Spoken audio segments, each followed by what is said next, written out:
Hi everyone, this is Grace, and today I'll be walking you through how I made this fruit set. So let's go.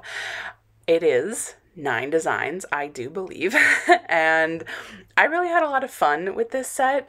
I don't know how many people are actually going to be making just fruit, but I do know that the theme Two-tti Frutti is very popular in cookies, and so I really wanted to put together a classic fruit set that was simple but effective, my usual MO with some texture. So every design, nothing's crazy. It's all pretty classic execution, but each fruit has its own little thing, its own piece of texture, variety, whatever. So it's, you could just flood every single one of these cookies just like the color of the fruit and that's it and leave it there, and that's totally fine. But you know me, I like to add just something a little extra. So you can learn this set and you can, use this peach if you have a set that includes a peach. But anyway, I digress. So first up is the peach. I have several favorites in this set, and this is definitely up there. So I was a little nervous about doing sanding sugar and flooding in sections, which is what I'm doing here. So you could just flood this entire cookie and then cover it in sanding sugar, but I really wanted the definition of the two sections. So what you didn't see there in that edit is I let that first section dry just a little bit so that then I could go in with the second one. And I found it important here. The seam is really important, and it's what I mean by important. I mean, the seam is always important, but here especially, you want to get just close enough to the dried section and not too close, because if you get too close, then you really lose that seam with, excuse me, when you cover it in sanding sugar. So just keep that in mind. And unless you're gonna cover the whole thing in like one flood, I would not use a larger sanding sugar because you're definitely gonna lose any definition in that seam if you use a larger size. This is the smaller size. And another point here is to not flood all the way to the edge. The weight of that sanding sugar is going to weigh the icing down, and it's going to make it spread out. So you can even see here, I mean, I didn't flood all the way to the edge, and it's already at the edge. If, excuse me, what was I going to say? Focus, Grace. So, okay. If right after you cover it in sanding sugar, it's like kind of falling over the edge or whatever, that is your moment to fix it. You can use a like fix-it tool, thingamajiggy, boo-boo stick, or you can just use your hands and just kind of encourage the icing back onto the cookie. If you really have overspill already, then I would definitely take a scribe and actually scrape it off. You're gonna have some exposed icing on the edge, and as long as it's still wet, obviously, you can just cover that with more sanding sugar and no one's gonna know. But definitely catch it quickly before anything else happens. I'll definitely talk about the stem and the leaves a bit later because plenty to talk about in this set, and I do the stem and the leaves on just about every cookie. This peach color is easier to achieve than I think you might think. You can I would say start with pink and then add yellow until you get the desired color. It's somewhere between pink and orange. That's what I would consider a peach color to be. So speaking of colors, I mean, I would say the colors are a big part of what makes this set a success. It's obviously a lot of colors because we've got a lot of different fruit. I very intentionally didn't make them too saturated on any of the colors. And it's extra important to do that step, I think, when finessing the end of the colors, to actually add a tiny bit of each color to really make them marry well together in a beautiful set of fruit that goes well. There's nothing worse to me than the start of a really nice color palette that just falls short because the colors were clearly mixed very separately from each other and not have any marriage of their undertones, or whatever the right word is here. Even with rainbow colors, I do the exact same thing. So even if I use something straight out of the bottle, it's never really straight out of the bottle because I'm always mixing a tiny bit of each color in the set to each other. Anywho, let's talk about this banana. So edible markers are super helpful with this set. Obviously, we did it with the peach, and now we're doing it with the banana here. Yes, this is an edible marker. I could already tell here that I had too much icing, so I'm moving quickly, and I'm using my favorite scribe tool for this kind of thing, which is the Thingamajiggy, this pink tool by the Cookie Countess. And the reason I like this for scraping off icing is it just has a larger surface to it, right? So I can just scrape, like if you're using a tiny, like that tiny metal scribe I was using earlier, that would be such a pain to try to lift off that much icing.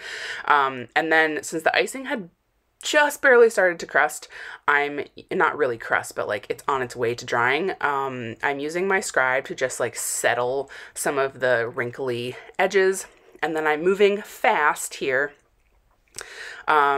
This is actually a soft peak that I'm using with this brown, and that is because I wanted to have these little dots, but I did not want to make a flood consistency of brown just for these dots. Hashtag not worth it, my friends.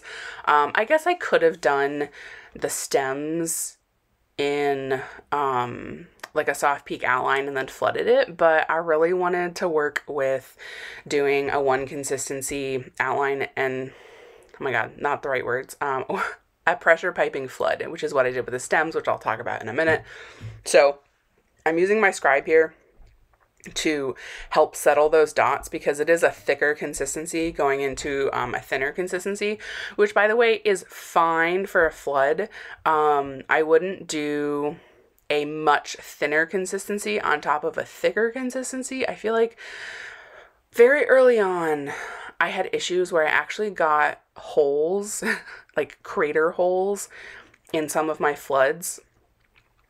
It might have been because the flood itself was way too thin, but I've somehow convinced myself that maybe it was because the base flood itself was not too thin, but the icing on top was too thin, like the design on top. I don't know. Just these theories. Who knows? But anywho, so we did the first part of that banana. Let that crust, and then we're moving on to the second little dimension part. Again, like you could flood this whole thing, not whole thing, I mean leave off the little end and the top for the brown bits, but you don't have to do this dimension part of the banana. It will still look like a banana without the sections. I just like the sections. And you can also do this without the brown dots. We are going to add a splatter, which I think if you're only going to do one, I would do the splatter over maybe the wet on wet dots. I don't know. I like them together though. So the splatter here is pure brown gel food coloring, chocolate brown by Americolor, and I'm putting it on a toothbrush that's never been used for anything other than this. And I am using a glove because otherwise my hands would be stained for eternity. And yeah, that's my favorite way to get a really thin, consistent splatter. I find another way to do it is to just tap the brush. And I find that I get like bigger globs that way, which is its whole other look. But for this, I really wanted a thin, consistent splatter. Yeah, and you know, if your wet on wet dots are a little messy, that's the beauty of the splatter because it just covers up and distracts things. You know me, I love things that distract from other things in a good way, of course. All right, so next up we have the grapes, and I really debated about how I wanted to do the grapes. There are definitely different ways you can execute grapes. If you use a thinner consistency, like a soft peak, you're going to have like softer dots. They're not going to be as high. They won't have a little like peak to them like these do. But the downside with that is I find that you need to do it in two different layers to get the definition, because otherwise if you do it all in one go, they tend to like melt together. And for this one, I was like, I just want a fast grape. Like, I just want to hit it and quit it. Like, that was my thought process. So I was like, you know what? I'm going to do the medium peak piping consistency, which is what I'm using here. I can get my definition, I can get my dots, and I can do it all in one go, which I love. There are not a lot of designs in royal icing that you can pipe in one sitting. Normally you have to let things dry in between layers. Now, there is a bit of a finesse to how I'm finishing off these dots. I'm not just lifting straight up. I'm actually using my wrist to kind of swirl off the tip. So it's still a bit of a visible tip, you know, but I'm like swirling it. It's kind of like a cupcake top, if that makes sense. I don't know if that makes any sense. Maybe not. Anyway, because if I lift just straight up, it's just going to be a peak that's sticking up, and it's not going to look great, but it's also going to be kind of pokey, which is not ideal.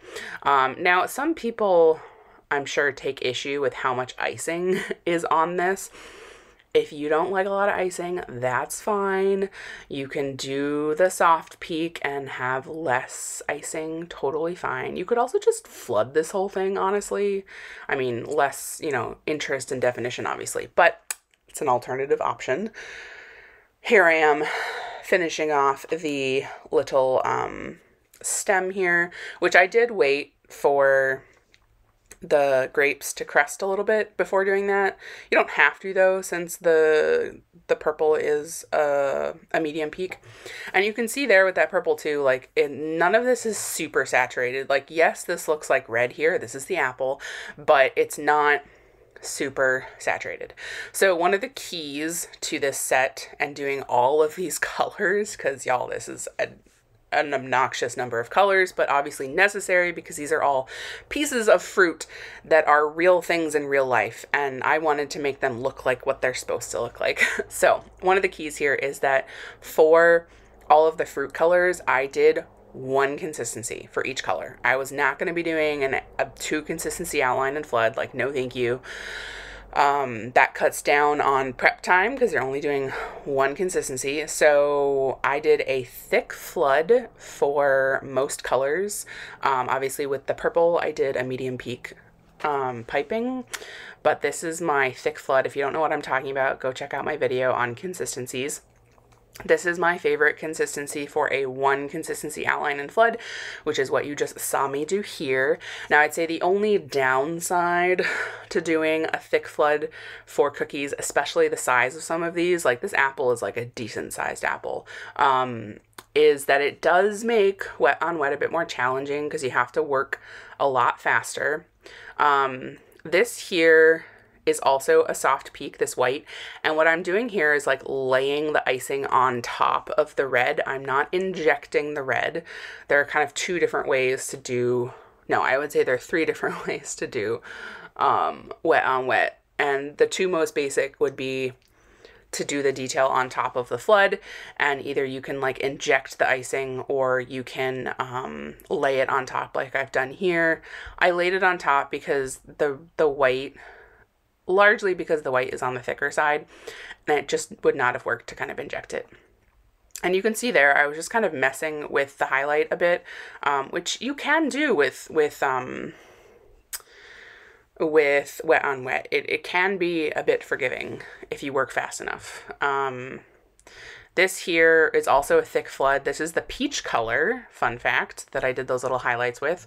And I had to just work kind of quickly and help them settle with that scribe, because being that that was kind of the corner edge, that's some of the first icing I had flooded, so that's going to crust faster. Now I let the red crust, and right there I just did the stem with a soft peak piping consistency, and at some point, I promise I'll talk to you more about that. I would say the most annoying part of this set, other than all of the colors, is that while the stem and the leaves are simple, I had to do them separately. So like I had to do the fruit, let it crust, do the stem, let it crust, do the leaf, let it crust, and then do the final detail on top, which is just, you know, when you're doing 9 different designs that almost all of them require that, it just makes things take longer when you have more steps like that. It's worth it, super worth it. But yeah, just something to keep in mind there. So you're gonna let this, see, it crusted, so the shininess went away. And I just wanted to add a simple little touch to the top. And there we go. There we have the apple. Just taking a little drink of water. All right. I'm also a huge fan of this orange. I think the orange is underrated. I love the banana. I love the peach. I love the orange. And probably rounding out the top 4 is the pear, which you'll see in a bit. Okay. So there's nothing fancy about this, but this is my style. Like I don't do fancy things. I don't do super complicated techniques. I do effective designs. And this is what I would call an effective design. Simple yet effective. We're just gonna flood this orange. This orange is on, I think, the more yellow side of an orange. A little outline and flood situation. And then I do recommend letting this heavily crust, if not maybe even completely dry if you're a newbie. I tend to live on the edge when I do a bear technique, which is what I'm about to do. And I will start the technique maybe a little too soon, which has definitely resulted in poking some holes in my icing. Whoopsies. You can see there on the right side, oh, I just covered it with icing. I actually had some air bubbles, which is like, whatever, totally fine, because we're about to cover this in some beautiful texture. So again, I love designs, textures, additions that look great, but also serve a purpose, like covering air bubbles. I mean, that's not why I put this on here, but just sidebar. Okay. I used the orange flood. You can do bear technique either with flood or with piping consistency. The thicker the icing, the more texture you'll get out of it. In this case, I didn't want a lot of texture, so it was perfect that I used the flood. I'm not even going to let that dry. I'm going to move straight on to doing the stem here because you don't need to let that dry. This is a soft peak. All right, so you see one continuous cut there. I outlined and I flooded. I gave it like a generous flood for the stem because I wanted a lot of puffiness with this. And then I'm using my scribe to help it settle. Just like with wet on wet, you have to work super fast with this one so that you can get a nice smooth finish.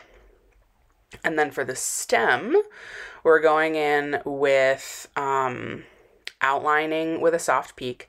I did consider doing the what are these called? Leaves with just a soft peak, but they're kind of big leaves and it just would have been kind of annoying.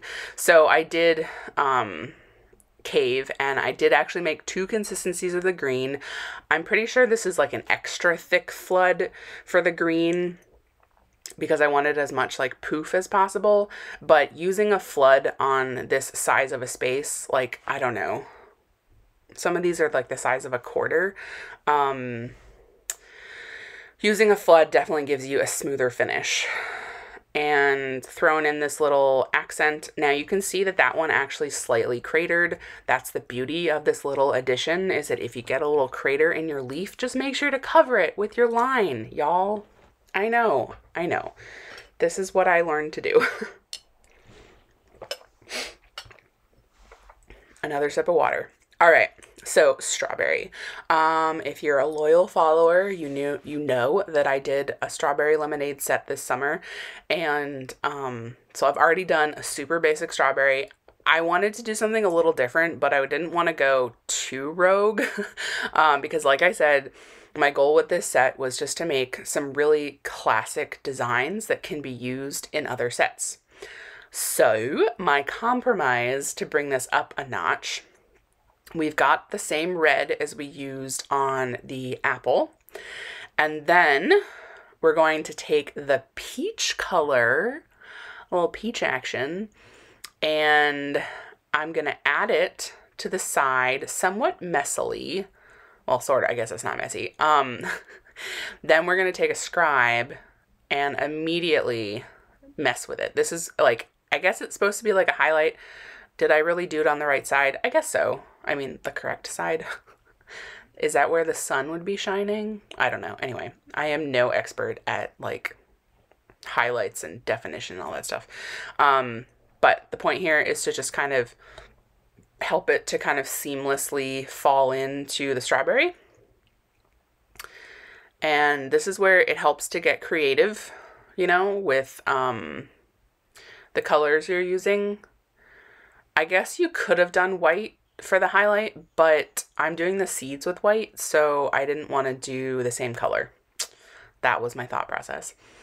And the thicker the scribe you use, the more it's going to manipulate the icing. So if you use a thinner scribe, you might find yourself just having a harder time trying to like integrate the colors. But if you want less integration, then use a smaller scribe. This white here is a soft peak, and I'm doing a pressure piped teardrop. So essentially you're piping a dot, and then as you pull away and pull towards the cookie, you are releasing pressure. And that's how you get that little teardrop. This is the basis of like pressure piped hearts, of knit technique, of scales. It's all the same thing. If you're going to do like a heart though, or scales, or the knit technique, I would use a medium peak because I find a soft peak, it all melts together too much. Okay, so the squiggle that I'm doing in the middle of the leaves is with the soft peak, and it's to help prevent craters. I do not wait for the squiggle to dry. My theory there is that you want, excuse me, you want to flood on top of the wet squiggle so that it all kind of like marries together and becomes one. That's my thought. Okay, I let that crust so that I could move on to the other leaves. Because if I had done them all at one time, they definitely would have just melted together, and I wanted definition and a little bit of overlap on these leaves. This green here, I was going to say is on the yellow side, but compared to the pear, definitely not. So no, I think this is maybe more on the blue side. Don't quote me. Okay.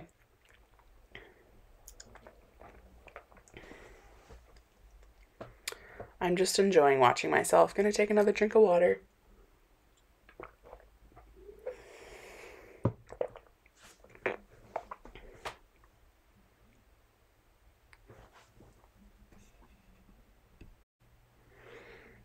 Alrighty. We have got, or we're finishing up, I should say, the stem here, or the leaves. Let those crust, and then I'm adding the little addition here. Yay, yay, yay. And there we have the strawberry. Moving on to the pear. So I'd never made a pear before, I don't think. No, never made a pear. And I had to Google, like, how do you make pear color? And there are obviously different colors of pears, but I decided to go with this one. And the essence of this color is that it is a very yellow-green. Sorry, let me start with. It is a very muted version of a yellowed green. So there you go. I think it is a stunning color. Stunning, stunning. Love it. Oh, it just makes me so happy. The nice thing about, you know, flooding all the way to the edge, or the nice thing about using a one consistency outline in flood is that if it does start to kind of flood over, you can very easily just use that scribe, work fast, and kind of scrape off the edge. Yay.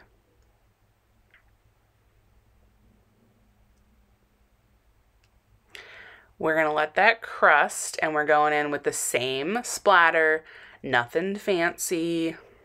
Definitely recommend doing this over a paper towel because you will get that splatter everywhere.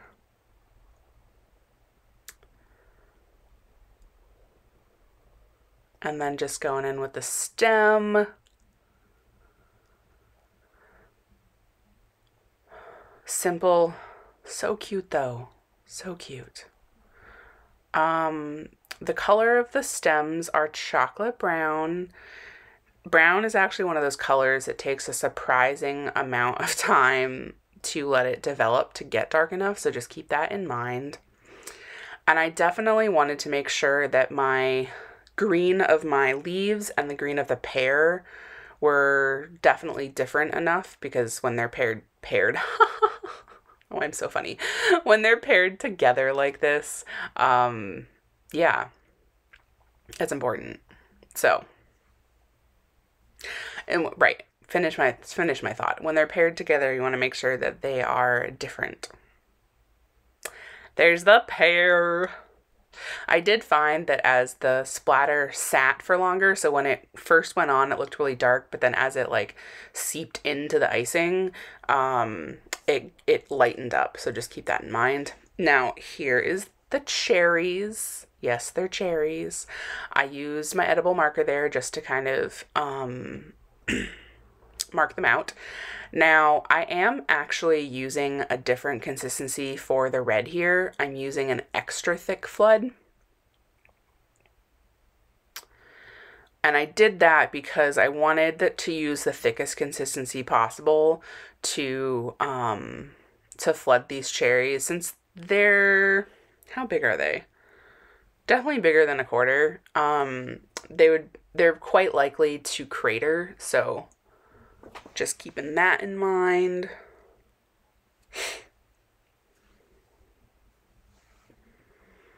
We're going to let the first one crust, of course.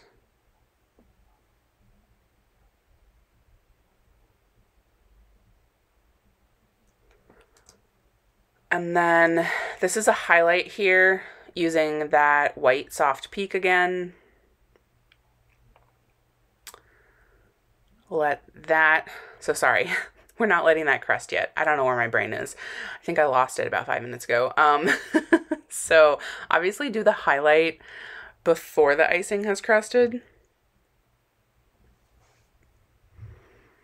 And make sure if you are using edible marker that you cover the edible marker. So if anything, make it a little on the smaller side, like the shape of whatever you're doing on the smaller side, to make sure you can actually cover it with the icing.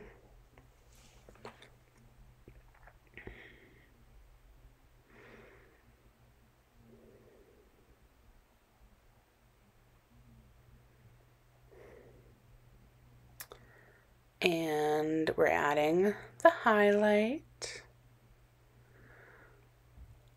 So you can see I kind of just did the highlight myself with the icing, and then I'm going to use the scribe to just kind of pull it out a little bit more.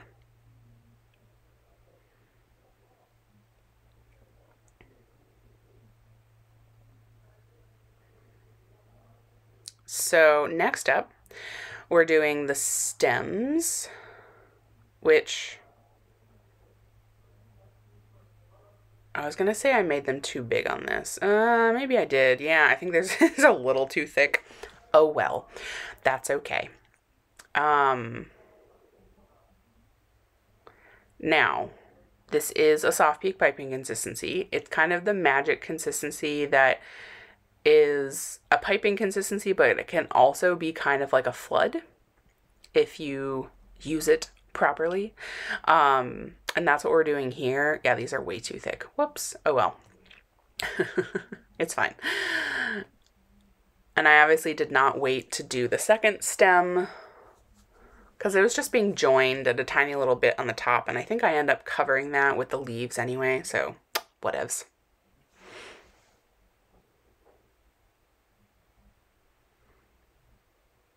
And you can help the icing settle either with the tip of your bag or the scribe. I actually usually use the tip of my bag because it just happens faster, obviously.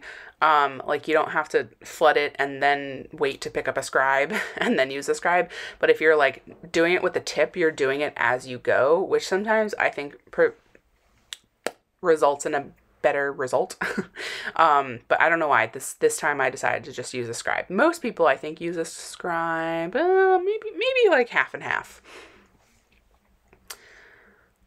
But so you're really, whether you use the tip of your bag or you use a scribe, you're really jiggling the surface of the icing. So you're not like penetrating the icing completely. You're really just letting it jiggle from the surface, if that makes sense.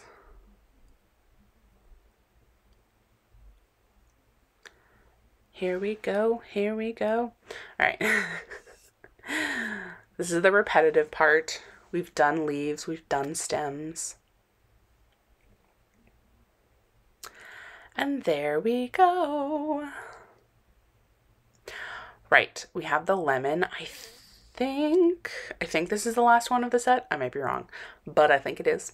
I've also done a lemon before this year, and again, I wanted to do something a little bit different, but still keep it classic. So I'm going to be flooding this yellow, obviously, and then I'm going to add a little bit of a white highlight. Again, also keeps with kind of like the theme of the rest of the cookies that all have a little bit of a highlight. Yay. And what else? Oh, and then when that crusts over, we're going to finish it off with the same kind of technique that I used earlier this year, which I really like personally, to give a little texture. Now, something you could do with a lemon, which is like very true to a lemon, is to do the bear technique, just like we did on the orange. And I really contemplated what I wanted to do. I thought about doing the bear technique on the lemon, but I decided not to because I wanted to do it on the orange, and I didn't want to do the exact same thing on any of the cookies. So that's kind of why, I think that was the inspiration behind adding the brown dots to the banana, because I was doing the splatter on both the banana and the pear, and I wanted a little variety. Let me talk about what I'm doing here. So I'm actually using the yellow flood, getting a bunch of it on the end of my scribe, and then just kind of very lightly dabbing the icing. This gets an extremely small amount of icing, and it gets really inconsistent sizes, which I actually really like. I like that it's kind of inconsistent. They're not super circular. I don't know. Just feels a little more natural to me. And then we're going to go in with our stem. I really lift, like, I put a lot of icing in that stem, which you can do when you're doing pressure piping flooding with a soft peak. Because it's like, it's not going to flood over, obviously. And then we're going to outline the leaf. We let that stem crust, of course. Crusting can take usually at least 10 to 15 minutes. It really depends on how thick your icing is and the environment that you're working in. If you're in a really hot, humid environment, it will definitely take longer to crust. And I guess I should also note, I mean, this is a pretty aggressive squiggle. This is not like a dainty squiggle. And that's because I really wanted to reinforce the leaf. It's important to not go all the way to the edge, though, to let there be like a natural curvature to the icing. So making sure you actually get the flood on the edge of it. Just something to keep in mind. And we're finishing off with the scribe there. And then we're going to let that crust. There we go, we crusted. And then we're adding the finishing touch. Yay. How cute. Love. Okay. Beautiful, beautiful, beautiful. That definitely was the last one. 9 fruit in all. This is honestly one of my favorite sets ever, because it's just like simple, effective, realistic, not too realistic, still kind of cartoonish, which is totally my style. I had so much fun walking you through this. As always, I hope you learned a thing or two. I hope you try it yourself. Leave me a comment, let me know what you think, and I hope y'all have a wonderful rest of your day.